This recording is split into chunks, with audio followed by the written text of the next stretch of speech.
प्यारे बच्चों, आपका बहुत स्वागत है रे क्लासेस फिरोजाबाद में।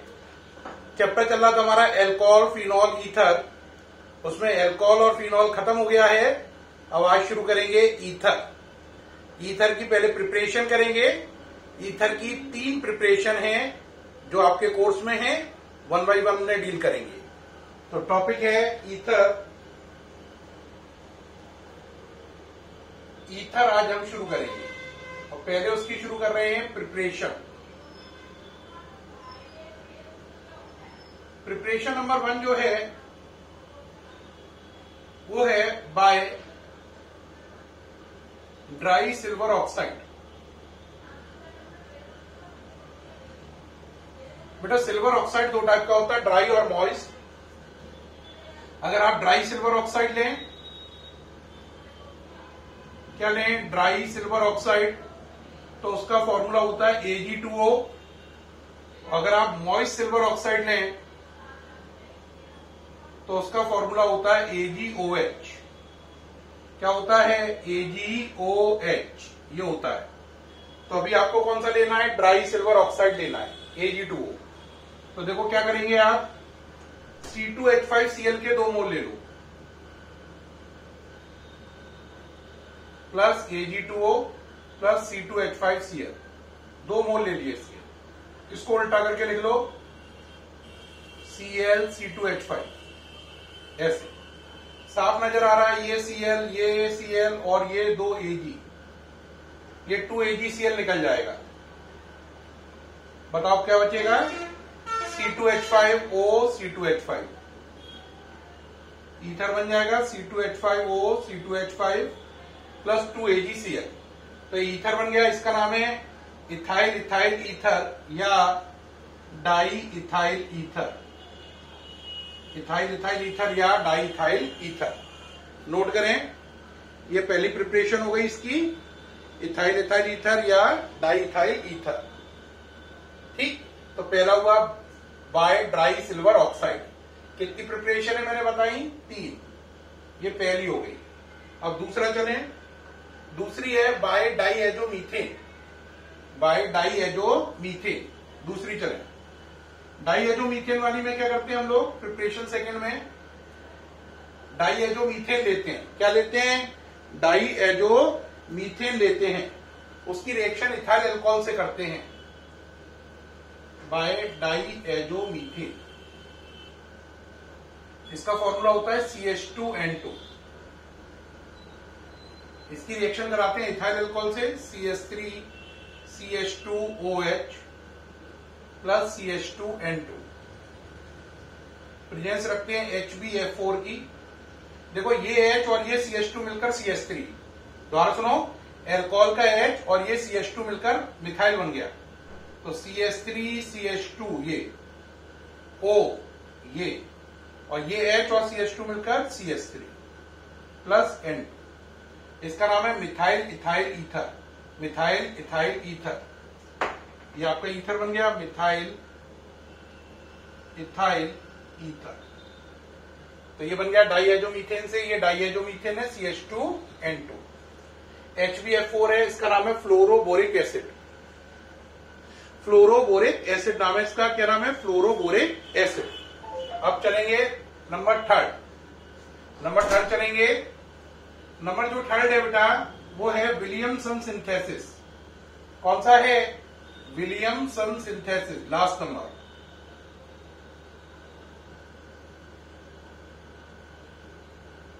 विलियमसन सिंथेसिस आपको मैंने पहले भी कराया है, फिर भी ध्यान रखो। क्या करते हैं इसमें? आपने लिया एल्कोक्साइड C2H5ONA प्लस ClC2H5, है ना? आपने ये दोनों चीजें ले ली। यहां से साफ नजर आ रहा है NaCl बाहर निकलेगा।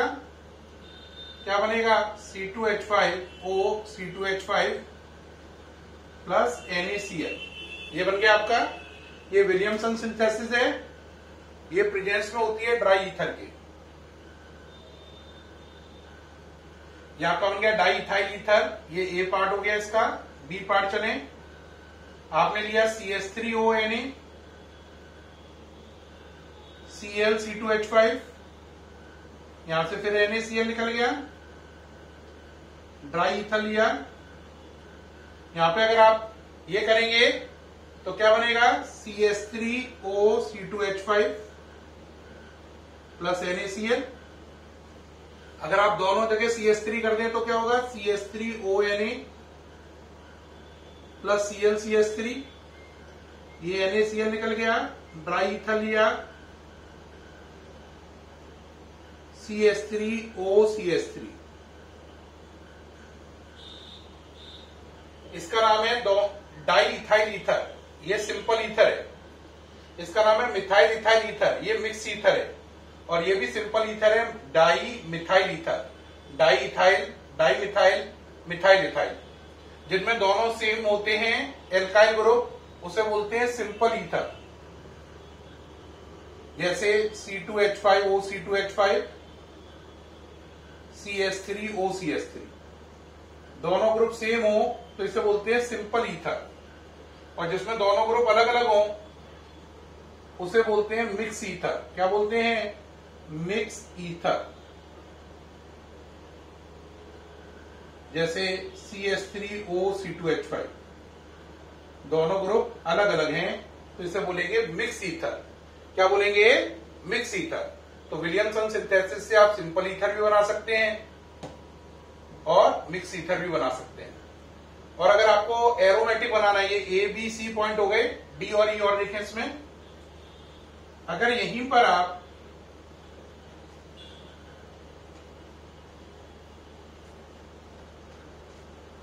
क्या चेंज करें, आप ले लें बेंजीन के ऊपर ONa plus ClCH3 in presence of dry ether, तो ये आपका NaCl निकल जाएगा और ये बन जाएगा बेंजीन के ऊपर OCH3। इसका नाम है एनीसॉल या मिथॉक्सी बेंजीन IUPAC में।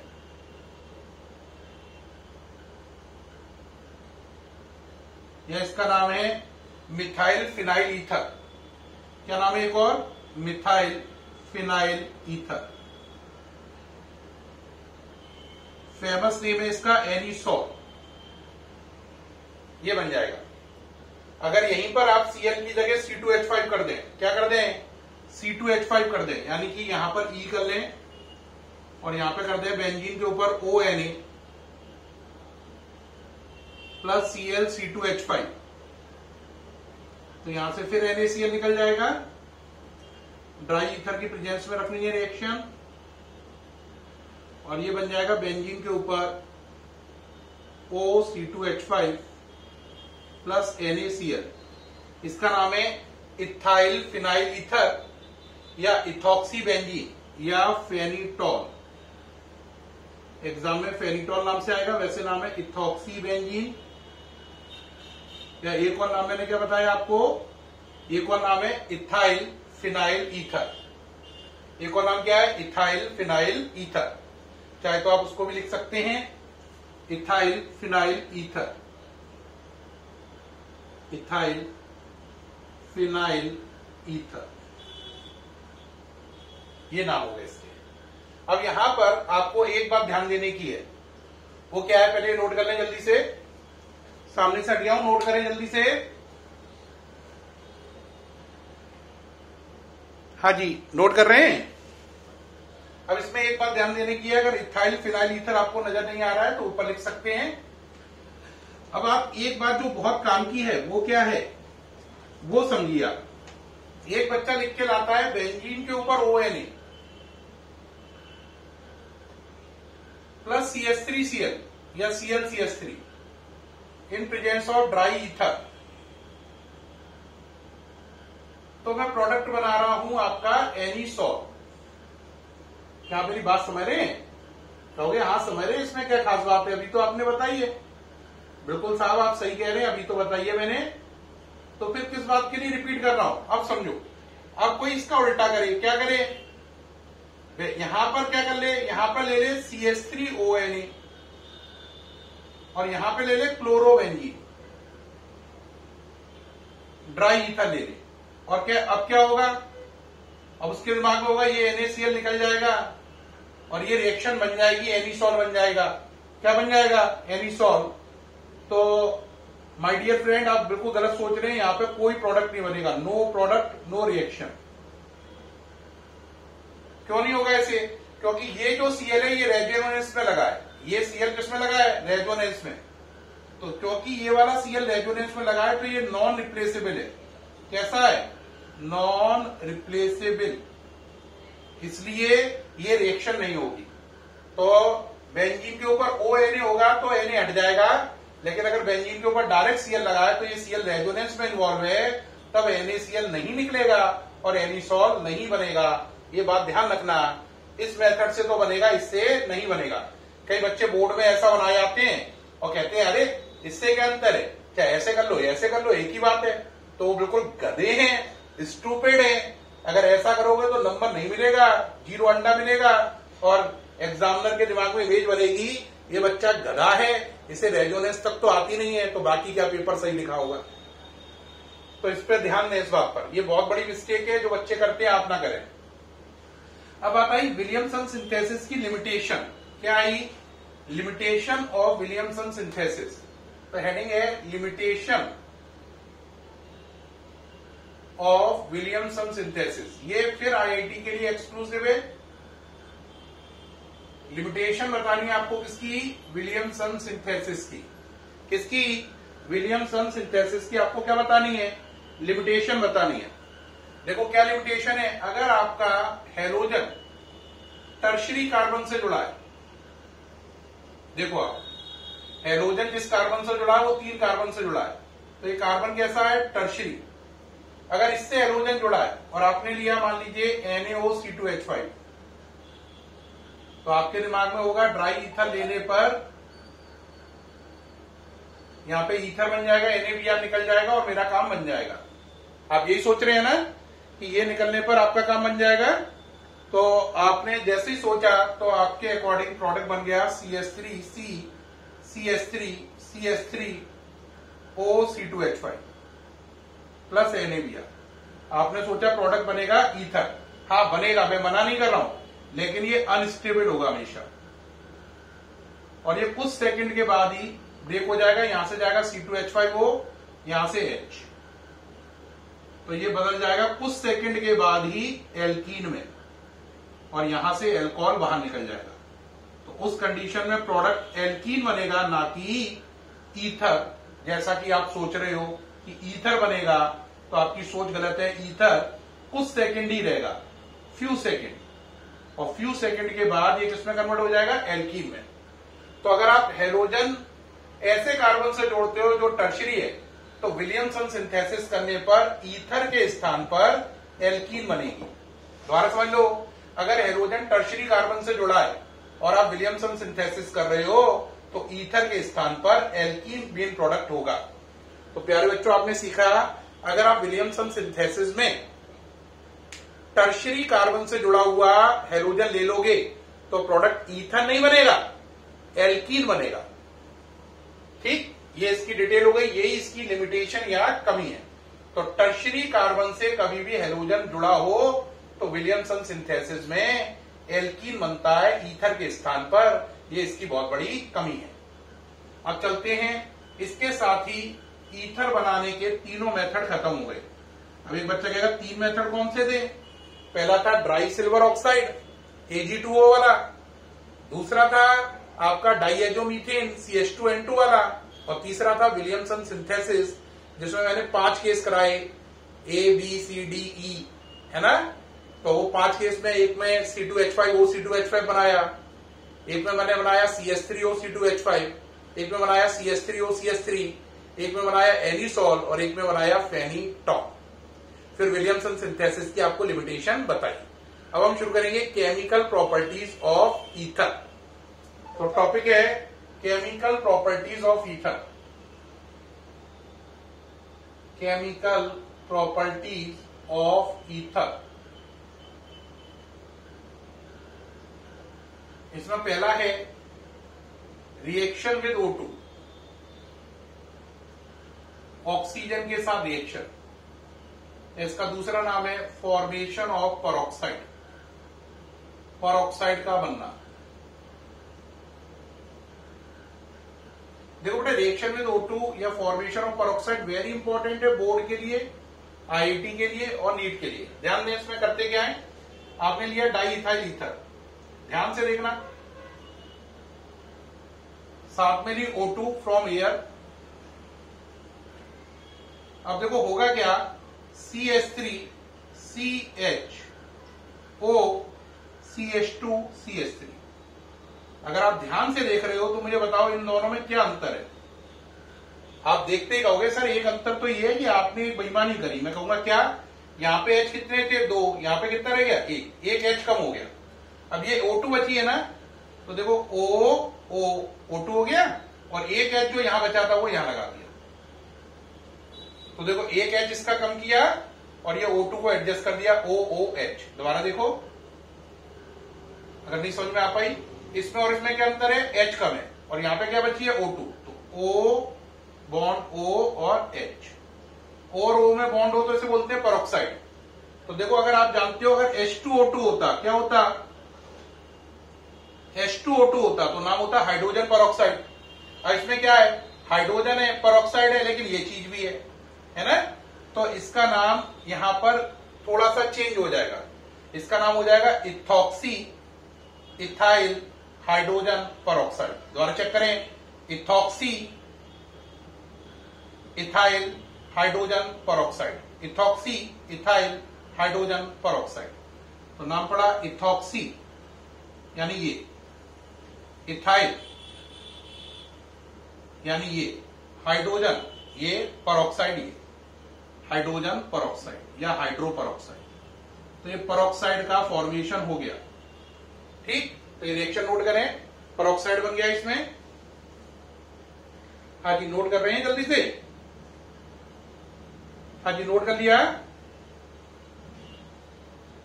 आगे बढ़े। चलो भाई, अब देखो इसमें क्या होता है, यहां पर अब इस पर 3 क्वेश्चन आते हैं, इस पर नोट डाल के आप समझेंगे। 3 क्वेश्चन क्या आते हैं, पहला क्वेश्चन आता है, यहां पर 3 कॉन्सेप्चुअल बनेंगे इस पॉइंट से रिलेटेड, तो एक एक करके डिस्कस करेंगे। पहला क्वेश्चन है, ईथर के ओल्ड सैंपल को गर्म करते समय बहुत ज्यादा सावधानी क्यों रखें, why high precaution should be taken, why high precaution should be taken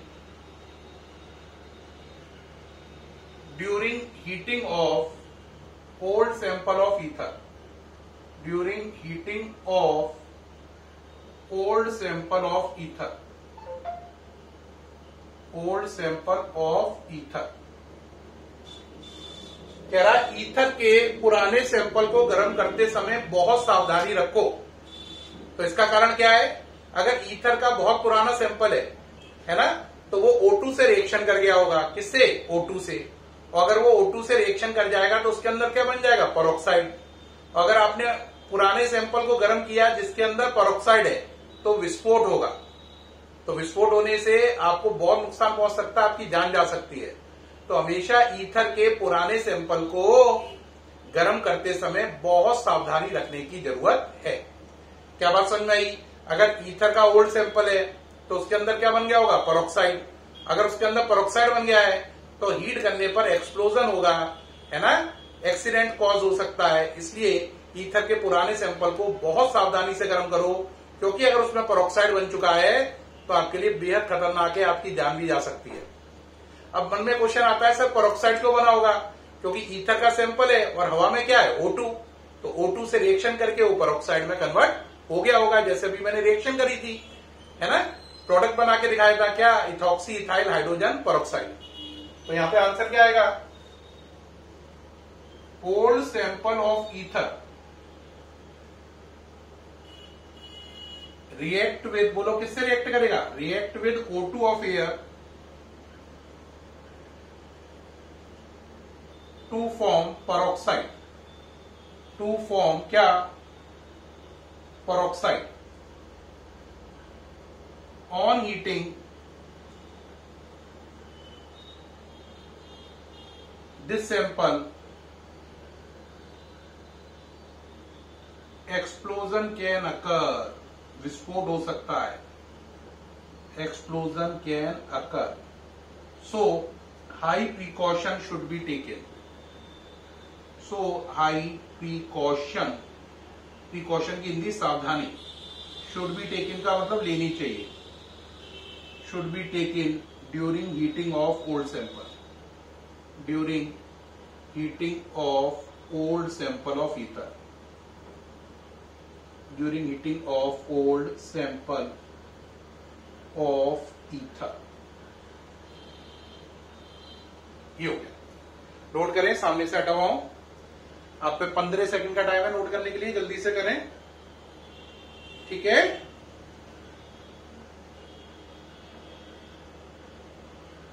हो गया भाई, जल्दी से कर लें. अब बात आती है, ये आपने नोट कर लिया भाई? हाँ कर लिया भाई, नोट कर लिया.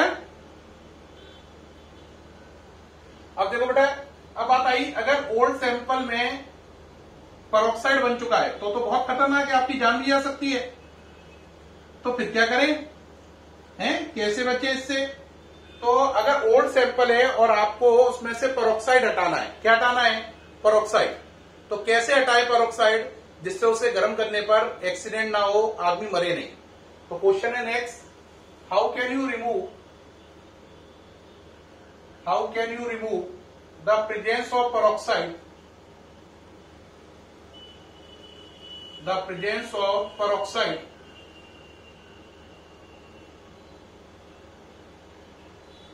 From old sample?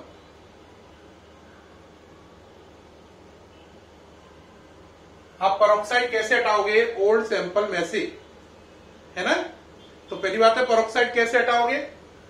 तो अगर आपको पेरोक्साइड हटाना है तो आप ईथर का ओल्ड सैंपल लो, उसमें KI मिला दो. क्या मिला दो? KI. तो KI के मिलाते ही पेरोक्साइड हट जाएगा. तो आंसर क्या आएगा? इफ वी एड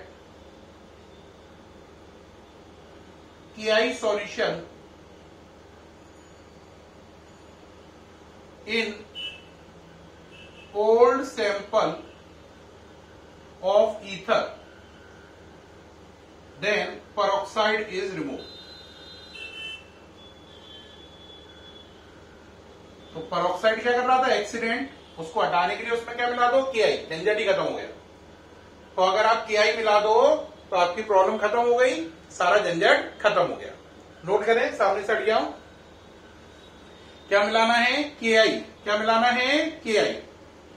अब एक बच्चा कहेगा सर KI मिलाने से पेरोक्साइड हट जाएगा. बिल्कुल हट जाएगा. एक बच्चे के मन में क्वेश्चन होगा, सर क्या हम ऐसा नहीं कर सकते ये पता कर पाए कि ईथर का हर ओल्ड सैंपल में ही क्या पेरोक्साइड बनेगा, या कुछ ईथर के ओल्ड सैंपल ऐसे भी होते हैं इनमें पेरोक्साइड नहीं बनता है. तो क्या हम ये पता कर सकते हैं कि हमारे इस वाले सैंपल में पेरोक्साइड बना है या नहीं बना है? तो हमारा नेक्स्ट क्वेश्चन क्या है, हम ये कैसे पता करें कि हमारा जो ओल्ड सैंपल ईथर का है उसमें वास्तव में पेरोक्साइड बना भी है या नहीं बना है? अगर बना है तो KI का ट्रीटमेंट कर देंगे, और अगर नहीं बना तो बेकार में KI केमिकल वेस्ट करने की जरूरत है क्या? इतना सारा KI खर्च करो, है कि नहीं? तो हमारा अगला क्वेश्चन क्या है, हमें कैसे पता चलेगा कि ओल्ड सैंपल में पेरोक्साइड बना है या नहीं बना है? अगर बना है तो KI मिलाना है, अगर नहीं बना है तो KI क्यों मिलाएं, इतना केमिकल क्यों वेस्ट करें? तो नेक्स्ट क्वेश्चन है, हाउ कैन यू डिटेक्ट